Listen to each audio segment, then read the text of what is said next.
Bagaimana amalan atau cara menundukkan hawa nafsu agar dapat kita kendalikan?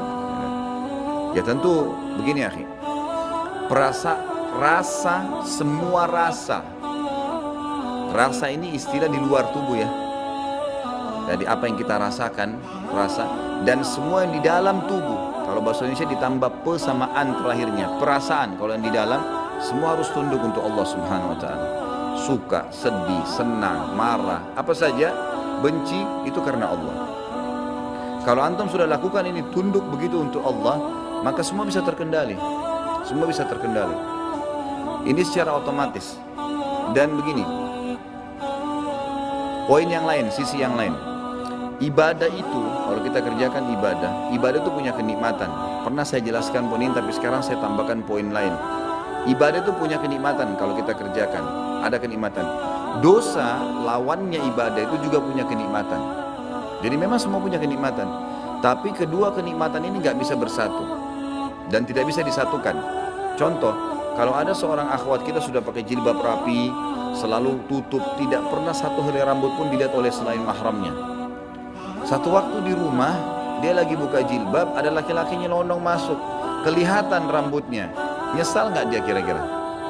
Hah? Jadi pasti dia nyesal karena dia sudah merasakan nikmatnya jilbab tuh, tutup aurat. Dan dia pasti tidak, orang kalau sudah rasakan nikmatnya ibadah ini, nikmatnya maksiat, lawannya ibadah ini. Jadi kalau tutup aurat berarti buka aurat ya. Buka aurat ini hilang nikmatnya. Tapi kalau kita balik, orang yang biasa buka aurat, pakai celana pendek, pakai baju kaos ketat, jalan di jalanan semua orang lihat, maka dia merasakan, dia nikmatin itu. Nikmatnya ibadah, nutup aurat hilang. Ya kan gitu. Tapi dia punya kenikmatan. Kalau tidak punya, dia tidak mungkin jalan begitu.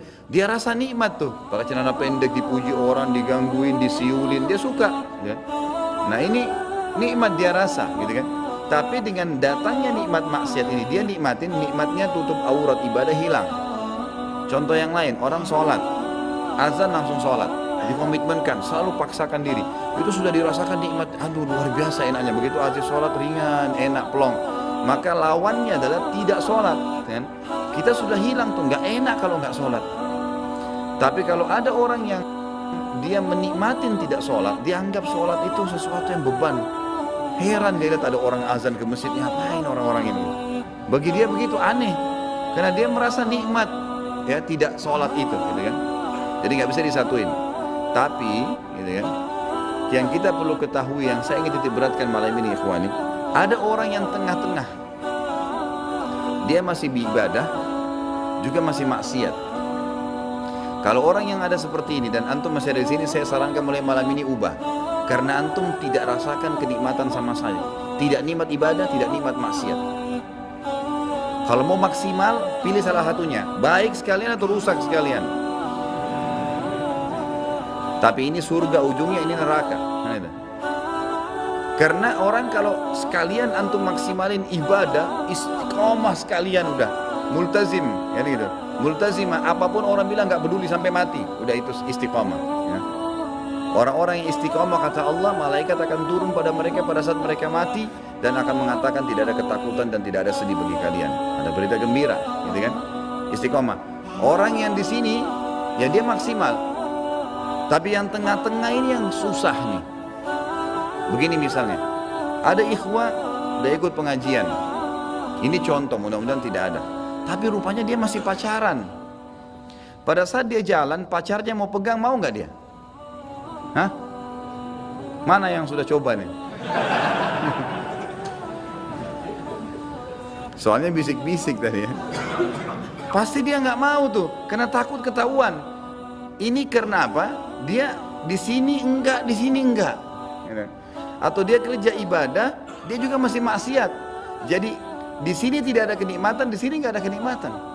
Contoh yang lain, ada orang jaga sholat tapi masih mabuk. Jam 2 malam mabuk minum, tapi dia pikir sebentar mau subuh nih. Enak gak mabuknya? Gak enak. Karena ada bebannya kan. Ini sebentar mau subuh, jadi gak enak. Coba kalau dia sama sekali gak pikir subuh, teler, jatuh, bawa sholat, tidak di jalanan tidur, dia gak peduli. Itu maksimal tuh. Iya kan? nggak ada beban. Makanya antum jangan jadi tengah-tengah nih. Percuma. Makanya kalau antum selama ini tidak pernah khusyuk sholat, kenapa nggak khusyuk ya? Karena masih ada tuh, ada dosa yang ganjal. Antum masih tidak dapat kenikmatan ini karena coba digabung sama kenikmatan ini, nggak bisa bertemu. Dan nanti jadi susah gitu. Harus ditinggalin. Ini tinggalin, ini akan datang. Atau ini tinggalin, ini akan datang. Tapi ini surga, ujungnya ini neraka. Saya tidak sarankan ke sini ya. Jadi jangan ada di tengah-tengah, itu nggak maksimal, gitu kan?